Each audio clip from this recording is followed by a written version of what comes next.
કાસમ આલા ગેંગનો એક સાગરીત પકડાયો છે। આ ગેંગના શાહિદ ઉર્ફે ભૂરિયાની ધરપકડ કરી લેવાઈ છે। એમડી ડ્રગ્સ સાથે રંગે હાથે ઝડપાયો। પોલીસે 2.80 ગ્રામ ડ્રગ્સનો જથ્થો જે છે એ જપ્ત કરી લીધો છે। ગુજરાત ટેકરા વિસ્તારમાંથી ડ્રગ્સ વેચતો હતો। જીપલોક પાઉચમાંથી ડ્રગ્સ મળી આવ્યું।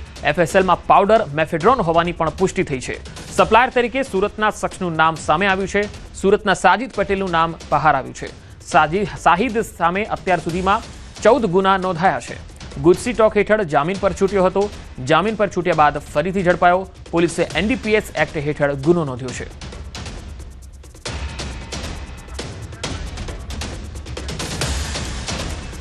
સુરેન્દ્રનગરના થાન શહેરી વિસ્તાર સહિત આસપાસના ગામોમાં ચેકિંગ કરાતા ગેરકાયદેસર ખનીજ સંપત્તિનું વહન કરતા ડમ્પરો ઝડપી પાડ્યા। ગેરકાયદેસર ખનીજ સંપત્તિ અને 7 ડમ્પરો સહિત અંદાજે 2 કરોડનો મુદ્દામાલ કબજે કરાયો। ઝડપાયેલા ડમ્પરોના માલિકો સામે કાર્યવાહી પણ કરાઈ। પોલીસે અચાનક પાડેલા દરોડાથી ભૂમાફિયાઓમાં ફફડાટ વ્યાપી ગયો છે।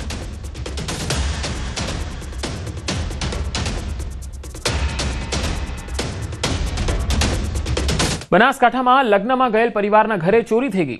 અમીરગઢના ઘાટા ગામમાં આ ઘટના બની। દાગીના સહિત 1.67 લાખના મત્તાની ચોરી થઈ। ધોળા દિવસે ચોરી કરી અને તસ્કરો ફરાર થઈ ગયા। રોકડ 60,000 અને દાગીનાની પણ ચોરી થઈ। અમીરગઢ પોલીસે તપાસ હાથ ધરી છે। લગ્નની સિઝન દરમિયાન તસ્કરો બેફામ બન્યા છે। સાડીની હત્યા કરનાર બનેવી ઝડપાયો। લિંબાયત પોલીસે હત્યારો ઝડપી પાડ્યો છે। લિંબાયતમાં છત્રપતિ શિવાજીનગર વિસ્તારનો આ બનાવ છે, જ્યાં આરોપી અકીલ ઉર્ફે ચિકોલિયાની ધરપકડ થઈ છે। લિંબાયત પોલીસે ગણતરીના દિવસોમાં આરોપીને ઝડપી પાડ્યો છે। પતિ પત્ની વચ્ચે ઝઘડો થતા આ ઘટના બની। આરોપી ઉશ્કેરાઈને સિમેન્ટનો બ્લોક મારી અને હત્યા કરી હતી। પતિ પત્ની વચ્ચે ઝઘડો થતા આ ઘટના બની। આરોપીની ધરપકડ કરી લીધી છે। પોલીસે ગણતરીના દિવસોમાં જ આરોપીને પકડી લીધો છે। અકીલ ઉર્ફે ચિકોલિયા છે, જેને પકડી લેવાયો છે। સિવિલ હોસ્પિટલનો વધુ એક વિડીયો વાયરલ થયો। સિવિલ હોસ્પિટલમાં ડોક્ટરો આરામ ફરમાવતા જોવા મળ્યા। દર્દી હોસ્પિટલમાં સારવાર માટે આવે છે, પરંતુ ડોક્ટર આરામ ફરમાવી રહ્યા છે। દર્દીના સગાએ ડોક્ટરને જગાડી સારવાર આપવાનું જણાવ્યું। ડોક્ટર ઊંઘમાં ફાઇલ વાંચતા જોવા મળ્યા। રાતના સમયે ડ્યુટી કરતા ડોક્ટરો અનેક વખત વિવાદમાં આવ્યા। વધુ એકવાર વિડીયો સામે આવતા હોસ્પિટલ ફરીથી વિવાદમાં આવી। હાટીના અને માંગરોળને જોડતો ગ્રામ્ય પંથકનો અત્યંત રસ્તો બિસ્માર છે અને આ રસ્તા પર ઠેર ઠેર મોટા ખાડાઓ પડી ગયા છે, જેના કારણે સ્થાનિક ગ્રામજનો અને અહીંથી પસાર થતા વાહન ચાલકોને ભારે હાલાકીનો સામનો કરવો પડે છે। તંત્ર સમક્ષ અનેકવાર રજૂઆતો કરવામાં આવી, છતાં આજ દિન સુધી કોઈ નક્કર કાર્યવાહી થઈ નથી। ગ્રામજનોમાં સત્તાધીશો પ્રત્યે ભારે રોષ જોવા મળે છે। રોડમાં અત્યારે એટલા બધા ખાડા છે કે બેન દીકરીને કોઈ પ્રેગ્નેન્ટ હોય ને દવાખાને કોઈ બી લઈ જવી પડે તો એવી હાલત છે કે રસ્તામાં બી તકલીફ વધારે થઈ જાય હોય એનાથી। અને ગામ લોકોની એવી માગણી છે કે જલ્દી જલ્દી આ રોડ કરે, ન કરી કે અમે તો જો ગામના તો બધી પબ્લિક છે, અમે તો સરપંચ છે, અમને તો આખું ગામ ઠપકો આપે આ રોડ ન બનતો હોય 2-4 મહિનામાં તો તમે રાજીનામું આપી દો। તો અમારે તો ગામ આખાનું સાંભળવું। આ રસ્તો અતિ નબળી પરિસ્થિતિમાં છે, ભયંકર પરિસ્થિતિમાં છે કે એની તમે વાત જવા દો, બરાબર।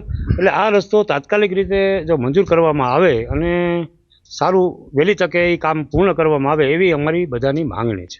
ઘણા વર્ષોથી બનેલો હતો, પણ તે પછી ક્યારથી બનેલો નથી।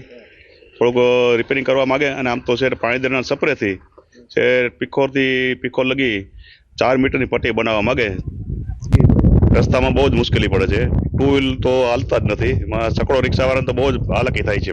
તાત્કાલિક ધોરણે પેવર પટ્ટી બનવી જોઈએ એવી અમારા ગામ લોકોની માગણી છે। વારંવાર રજૂઆત કરવા છતાં પણ કોઈ પરિણામ તંત્રએ જવાબ દીધેલો જ નથી, બરોબર છે। તો અત્યારે મારું તમને કહું, અત્યારે ત્યાં અધિકારીઓને કોઈને ફોન ન જાય, બરોબર। ફોન તો અમને જ આવવાના છે ને ગામના લોકો અમને જ કહેવાના છે કે ભાઈ આ રોડનું શું છે, રોડનું શું છે। અમારે આ રોડનું નિવારણ આવે, જેમ બને એમ વહેલી તકે નિવારણ આવે તો અમારે આ માણસો કાયમી છુટકારો થાય। આપણે માનનીય ધારાસભ્ય શ્રી ભગવાનજીભાઈ કરગઠિયાના પત્રને આધારે નવો મંજૂર કરવા માટે સરકારમાં દરખાસ્ત કરેલ છે। તેમજ આ વર્ષે એપ્રિલમાં પાણીધરા ગામ સુધી પેચવર્કની કામગીરી કરેલ છે। બાકી રહેતી પીખોર સુધીની કામગીરી એ વહીવટી પ્રક્રિયામાં છે. મંજૂર થયેથી રિપેરિંગની કામગીરી કરવામાં આવશે. હિંમતનગરમાં રાત્રિ દરમિયાન મગફળી વેચવા ખેડૂતોના વાહનોની લાંબી કતારો લાગી. રાત્રિ દરમિયાન ઠંડીમાં ખેડૂતો ટ્રેક્ટર પર સૂઈ રહી અને રાત વિતાવી. ઠંડી ભરી રાત્રિ દરમિયાન રોડ સાઇડ ખુલ્લામાં ખેડૂતોના વાહનોની કતારો લાગી. માર્કેટયાર્ડથી હાઈવે ચોકડી સુધી ખેડૂતોના વાહનોની લાંબી કતારો જોવા મળી. હિંમતનગર માર્કેટયાર્ડ વર્ષોથી મગફળીના બજાર તરીકે જાણીતું છે. મગફળી વેચવા દર વર્ષે આસપાસના જિલ્લાઓમાંથી ખેડૂતો આવે છે. વર્ષોથી મગફળીના બજાર તરીકે હિંમતનગરની જામેલી શાખ છે અને દરરોજ 30 થી 40 હજાર બોરી મગફળીની આવક પણ થાય છે. 1000 થી લઈને 1700 સુધીના મગફળીના ભાવ છે. સોમવાર સુધી નવા ખેડૂતોએ પાક ન લાવવા કરાઈ છે માર્કેટિંગ યાર્ડ દ્વારા અપીલ. 700 થી 800 વાહનો એક સાથે આવી જતા સોમવાર સુધી વાહનો ન લાવવા અપીલ કરવામાં આવી. કાલ રાતના 8 વાગ્યાથી અહીંયા ગાડી આવ્યા છે ટ્રેક્ટરો લઈને, પણ હજી સુધી કોઈ નંબર આવી નથી રહ્યો અને હજી તો એવું લાગી રહ્યું છે કે કાલે સાંજ સુધી નંબર આવશે. હવે ભાડેથી ટ્રેક્ટર લઈને આવ્યા હોય, આજે અમારા ભાડું 2500 300 4000 રૂપિયા ભાડું એક દિવસનું ચાલતું હોય અને એમાં બીજો એક દિવસ આ લોકો એડ કરી એટલે ભાડું વધી જાય. અહીં રહેવાનું ખાવાનું એ બધો ખર્ચો થતો હોય છે. જો આ લોકો 2 ટુકડી જોડે હજી કરાવતા હોય એ જગ્યાએ 4 ટુકડી કરે તો અમારું થોડું જલ્દી થાય, થોડું કામ બી ચાલી રહે. અને અત્યારે બટાકાની ને બધી સિઝન ચાલતી હોય, 2-3 દિવસ સુધી અહીંયા આગળ ટ્રેક્ટર પડી રહે એટલે મને સિઝને પાછી ખેંચાતી જાય છે. 3 દિવસથી અમે અહીંયા છીએ. 3 દિવસનું પર ડે 1500 પાડું છે. ઘેર બીજું ખેતી કામ ચાલુ છે, ઘઉં પહેરવાના ચાલુ છે, બટાકાનું કામ ચાલુ છે અને ખેડૂત બરોબર હેરાન થાય છે. એના માટે કોઈ યોગ્ય પગલાં લેવાય બરોબર. અને રાજ્યમાં માણસો વધારતી ફાયર વિભાગને અનેક વખત તળાવ અને નદીમાં ડૂબવાના કોલ મળતા હોય છે, ત્યારે આવી ઘટનામાં રાતના સમયે ફાયર વિભાગને અંધારું હોવાથી ખૂબ તકલીફ પડતી હોય છે. કેટલીક વખત ઊંડા પાણીમાં ફાયરના જવાનો જઈ શકતા નથી, જેને લઈ હવે અમદાવાદ ફાયર એન્ડ ઇમરજન્સી વિભાગ રોબોટની ખરીદી કરશે. Under water remotely operated vehicle રોબોટની ખરીદી કરવામાં આવશે, જે નદી અને તળાવોમાં ફસાયેલા લોકોને બચાવવામાં મદદરૂપ થશે. જ્યાં માણસ જઈ શકાતો નથી ત્યાં આ રોબોટના માધ્યમથી વ્યક્તિ અને વસ્તુને પાણીમાંથી શોધી શકાશે. રિમોટથી ચાલતો આ રોબોટ ફાયર વિભાગ માટે આશીર્વાદરૂપ સાબિત થશે. એએમસી 1.96 કરોડના ખર્ચે 2 રોબોટ ખરીદશે. ટ્રેકર પાણીની અંદર વધુમાં વધુ 200 મીટર ઊંડાણમાં કામગીરી કરી શકે છે. વધુમાં વધુ 100 કિલો વજન પણ ઉચકીને બહાર લાવી શકે છે અને કોઈ ગુનામાં ઉપયોગ કરેલી વસ્તુ તળાવ કે નદીમાં નાખવામાં આવે તો તેને પણ શોધવામાં અને શોધખોળ કરવામાં સરળતા રહેશે.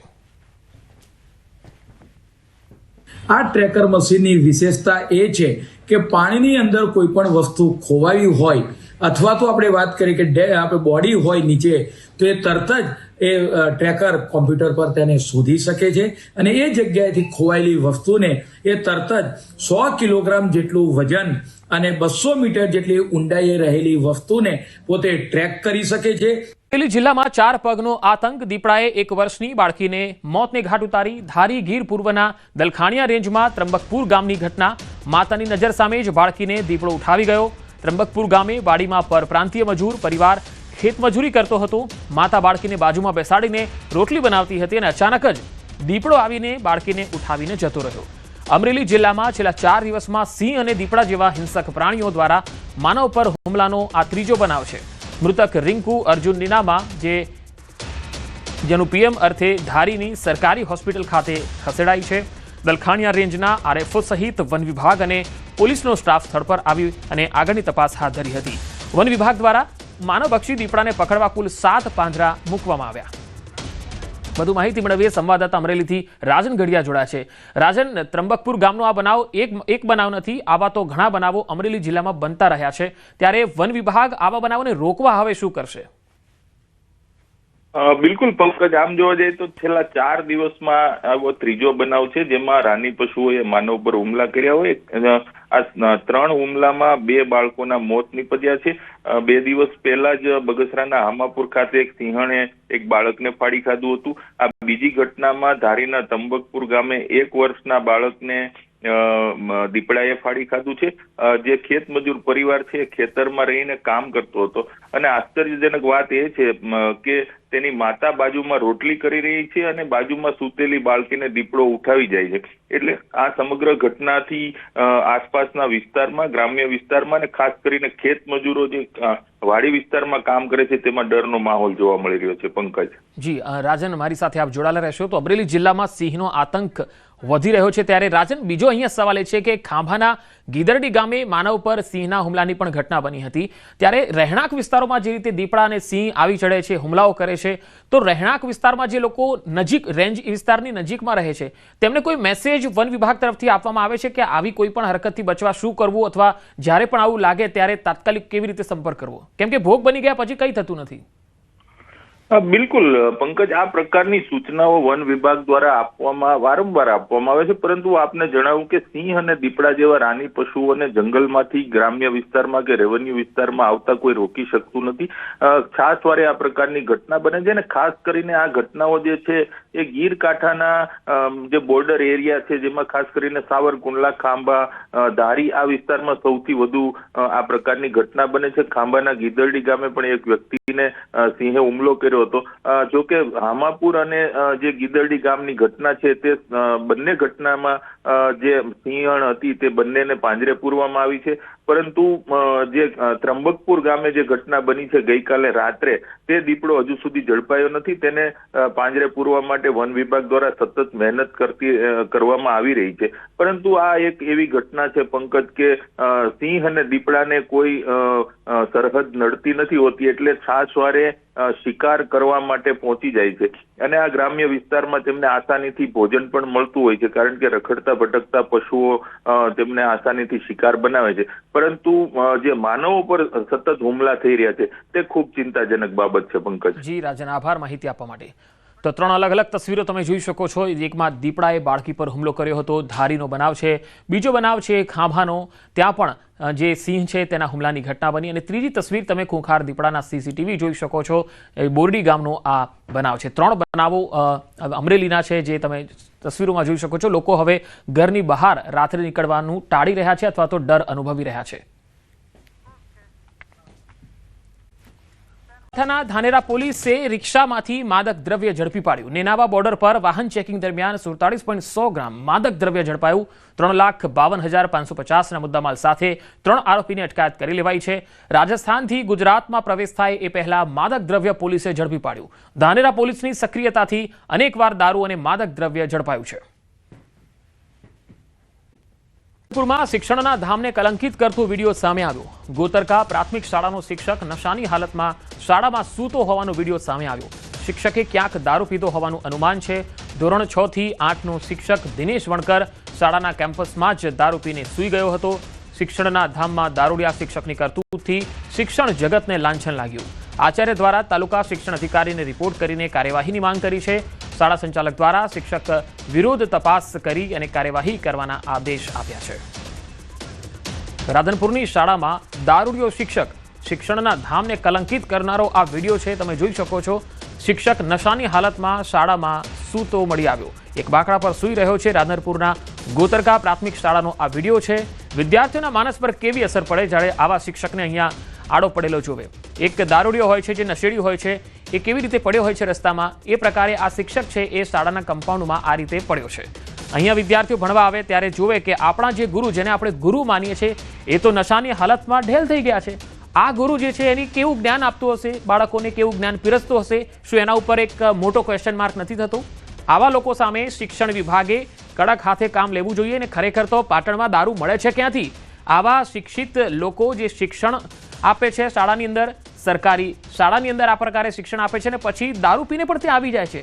આટલી હિંમત એક શિક્ષકની કેવી રીતે થઈ શકે છે?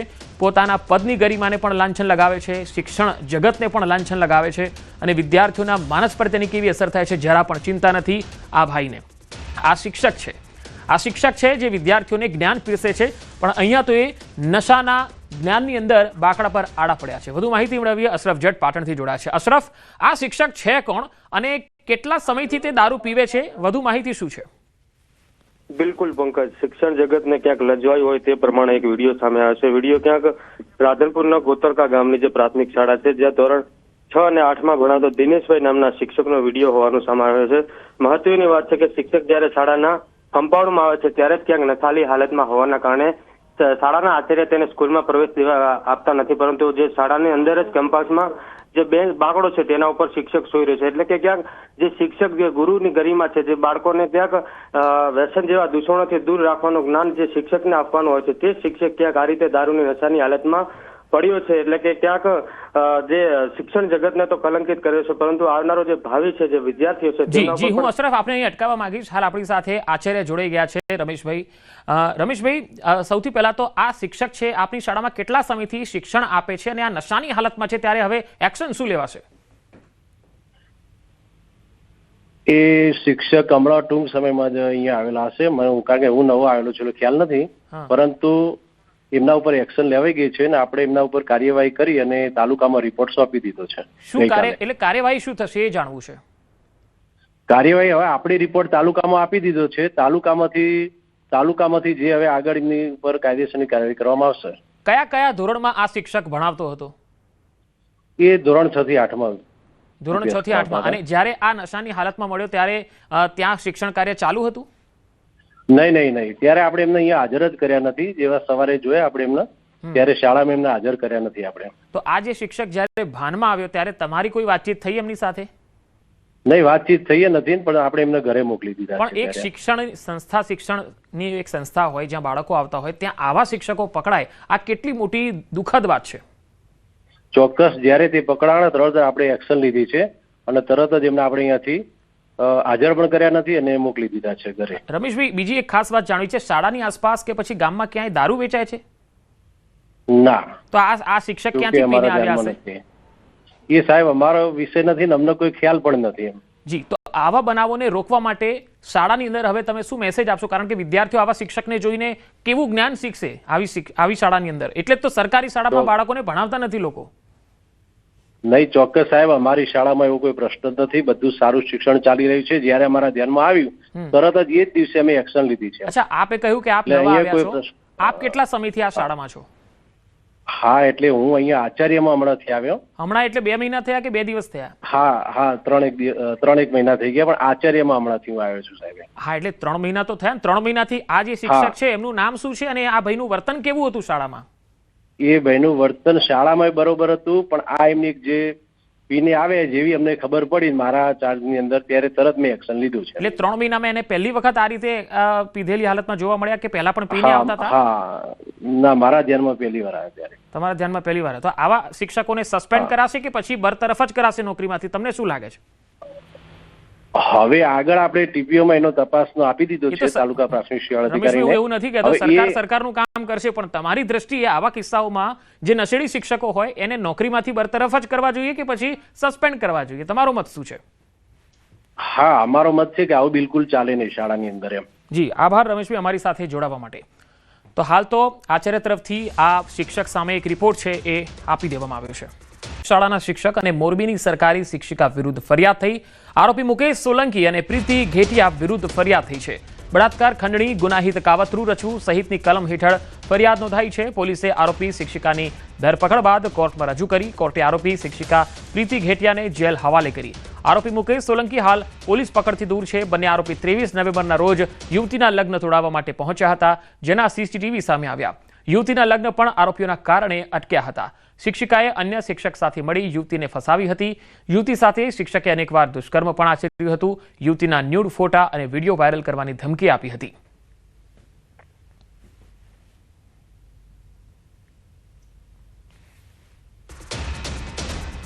તો રાજકોટના સરકારી શિક્ષક દ્વારા યુવતી સાથે દુષ્કર્મનો મામલો.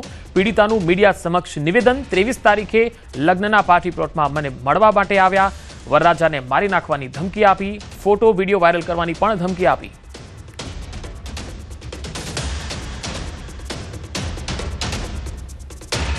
મારા લગ્ન તોડાવ્યા છે. જ્યારે 23 તારીખે જાન આવી ગઈ હતી, સૌથી પહેલા પ્રીતિ ઘેટિયા અને મુકેશ સોલંકી પાર્ટી પ્લોટે પહોંચ્યા અને ધાક ધમકી આપી અને પહેલા મને મળવા આવ્યા. વરરાજાને ધાક ધમકી આપી અને એવી ધાક ધમકી આપી કે તું આને મૂકી દે, નહીતર હું તારો ખૂન કરી નાખીશ. મારા ફોટોઝ ને વિડીયોઝ વાયરલ કરી દેશે અને હું સમાજમાં કોઈ મને પરણશે નહીં, એવી મને ધમકી આપી. તો પીડિતાએ વધુમાં કહ્યું કે ચાર્જિંગના વાયર, બેલ્ટ અને કડાથી માર મારતો હતો.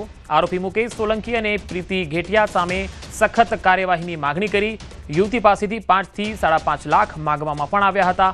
મોરબીની શિક્ષિકાએ અન્ય શિક્ષક સાથે મળી યુવતીને ફસાવી હતી. યુવતી સાથે શિક્ષકે અનેકવાર દુષ્કર્મ પણ આચર્યું.